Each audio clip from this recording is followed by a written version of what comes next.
When you do video editing, what you're actually doing is telling a story. And stories are broken into sections. You've usually got an introduction where you meet the characters, and then you've got a conflict that needs to be solved, and then you have the solution to the conflict, and then you have the final goodbyes, and then you have a title sequence. And things tend to get broken down into manageable chunks, and the bigger a video is, the more important it is to be able to break things into manageable chunks. Now in Sony Vegas you can have a timeline with lots and lots of information on it, but sometimes it's much easier if you can break it into individual projects, so the introduction, the conflict, the resolution, the goodbyes, and then bring in those individual timelines and edit them separately in your final project. So I'm going to pretend that this is my introduction section here. And I'm going to bring in another project. Here we go, one that says progress with markers that we created earlier.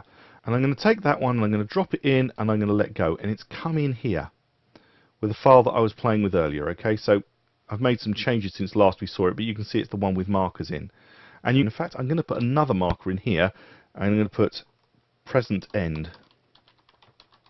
Okay, and I'm going to bring another one in. I'm going to bring in, say, I know, progress 1 and drop that in at the end as well. Okay, now it might take a moment to render through. These ones are rendering through fairly quickly because I've used them before recently. Okay, they're the same sort of thing, but they are project files. So these are actual events, actual clips, whereas these are different project files. Now what I'm going to do is I'm going to go to my start menu, and you could navigate to Sony and find Vegas Pro, but I've actually pinned mine to the start menu. Sony Vegas Pro, click on that and actually start it up.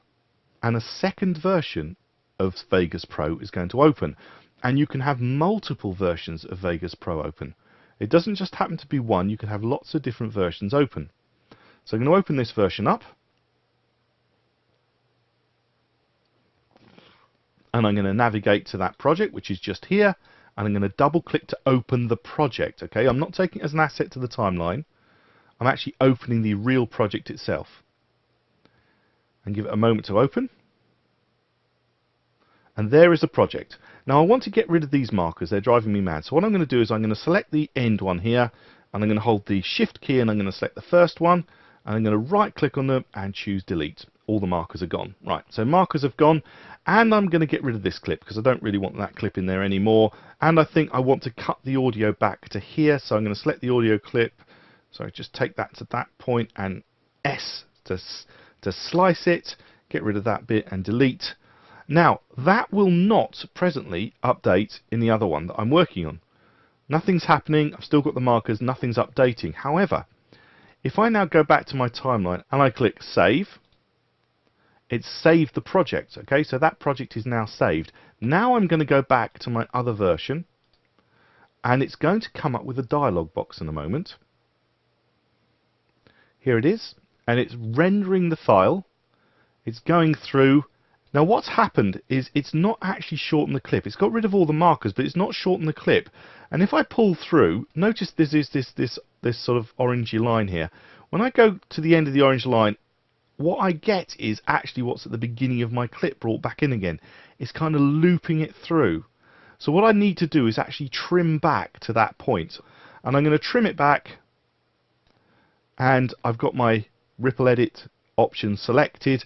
So now I've got rid of all the bits and pieces, and I know where I had to go back to, and you can see where the trim has taken place. So it doesn't auto ripple it, but it does show you that you can edit things and get rid of them. So let's add something back into that one. So I'm going to go back to the markers. Here's markers, and I'm going to add that picture back in again of the girls in the boat. To drag that down to my timeline. Okay, I'm not going to worry about the audio, I'm just going to add that part in. Right, that's now been brought in, and I'm going to save it again, file save. Okay, so that's been saved, definitely been saved. Now I'm going to go back to my other version, and I'm going to wait a moment, and it's going to render it. So it's giving it a moment, it's going to go through the render, and it's completed. But what I can't see is the extra that's been added in. Okay, so the extra is there, but I can't see it. So what I need to do is if I pull this clip over, so if I pull this clip over, I can't see anything there, but when I start trimming this one out, I can trim to the point where I get that orange line again. I'm actually going to delete this marker because it's going to get a bit in the way.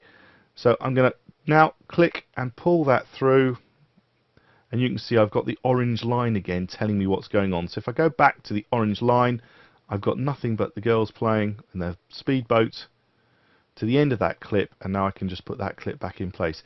So you can have multiple project files on your timeline to organize your footage, but bear in mind that if you change its length, you will need to go back to your final file, find out where the transition took place, which is very helpfully given you with that lovely orange line, and then trim out accordingly to solve the problem. And that's the way that you can have multiple versions of Sony Vegas open at the same time and work on different parts of your project and get them all right. And then what you really do at the end is you do File, New, Brand New File, and once you've got the new file, you would actually bring in nothing but project files to the final version. So the first project file would be the introduction, the second project file would be the conflict, the third project file would be the resolution, and the end result would be one item with lots of project files in, which if you need to go back and edit, you can go back and edit. But otherwise, that would be your final version of your project. And you end up with your project as being a series of Vegas files. But occasionally you must bear in mind that things can go wrong. So obviously while I'm doing this, an error has occurred during my operations. Some streams in the media file could not be opened. I'm going to click OK. That's fine. And sometimes that's just the way it happens. But you bring all these bits and pieces in, it would end up being a series of files. Hopefully, I suspect this one's got some linked media that's been moved around is what's actually happened and why we've got a problem. I've renamed things in one project but not renamed them in the other, and that's what's caused the problem. But you end up with 4 files or 5 files that you can still go back and edit as you wish in different open versions of Vegas, but a far more manageable solution.